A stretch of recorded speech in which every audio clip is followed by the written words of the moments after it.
Students of MA psychology, congratulations. आपका जो assignment आप लिख रहे हैं उसका सेक्शन बी कंप्लीट हो चुका है।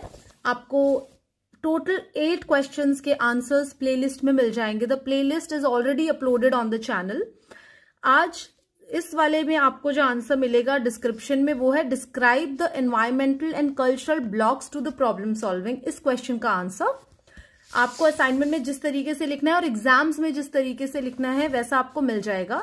आप खुद तो कॉपी कीजिए ही, बाकी आप प्लीज शेयर करिए। जो भी असाइनमेंट्स लिख रहे हैं हमारे बैचमेट्स उनको भी हेल्प हो जाएगी। And I am here to explain जो हमने डिस्क्रिप्शन में लिखा है वो सिर्फ ये वीडियो सुनकर आपको समझ आ जाए कि आप क्या लिखने वाले हैं और क्या आप एग्जाम में लिखेंगे।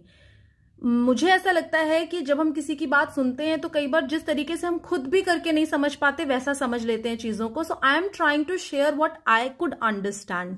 आई hope it will help you. Give me 2 minutes, I will explain. उससे पहले मैं ये बात बोलना चाहूंगी कि while writing this particular answer मुझे ऐसा फील हुआ कि wow, we are studying psychology and it is the best thing we are doing with our life. किसी और की लाइफ में हम क्या चेंजेस लाएंगे that's a different thing, but हम अपनी लाइफ के, हम अपने खुद के माइंड को इतना इग्नाइट कर लेंगे, इतना एनलाइटन कर लेंगे साइकोलॉजी पढ़ के।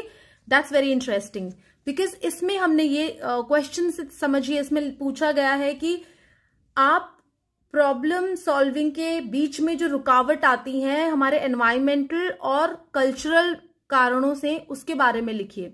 सो आई रीड इट आउट। मेरे 4 पेज में ये आंसर आया है। वैसे तो ये आपका 3 पेज में 400 वर्ड्स आपके कवर हो जाते हैं, बट मेरा ये आंसर 4 पेजेस में आया है because I have elaborated. Environmental blocks मतलब जो हमारे आसपास की चीजों से मैटर करते हैं, जैसे हमारे रिसोर्सेज, मतलब लैक ऑफ रिसोर्सेज के कारण हमारे प्रॉब्लम सॉल्विंग में ब्लॉकेजेस हो सकते हैं, जिसके अंदर हम इंटरनेट वगैरह को काउंट करते हैं। अगर आप रूरल एरिया में हैं, रिसोर्सेज आपके पास इनफ नहीं है। Then time pressure and stress, ये भी एनवायरमेंट का पार्ट है कि डिसीजंस लेने के लिए अगर आपके पास में प्रेशर किया गया कि अभी लो डिसीजन, अभी तो ये एनवायरमेंट प्रेशर वाला हो गया।